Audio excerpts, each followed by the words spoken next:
Pesawat tempur Sukhoi Su-35 Rusia dilaporkan telah tiba di Teheran. Pesawat yang dibeli Iran ini akan langsung beroperasi untuk menguasai langit Timur Tengah.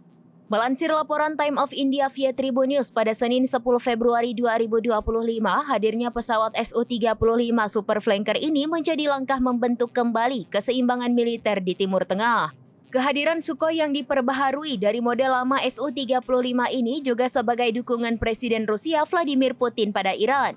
Kesepakatan ini muncul saat ketegangan di kawasan Timur Tengah semakin tinggi sehingga meningkatkan kekhawatiran bagi Israel dan Sekutu Barat. Setibanya di Timur Tengah, pesawat tersebut langsung dipindahkan ke Pangkalan Angkatan Udara Taktis ketiga di dekat Hama dan Teheran.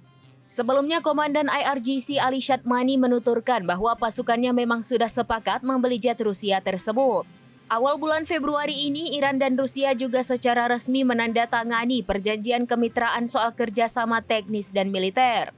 Pembaruan persenjataan ini dilakukan setelah Iran selama ini menerima pesawat tua Amerika Serikat sebelum Revolusi Islam pada 1979 silam.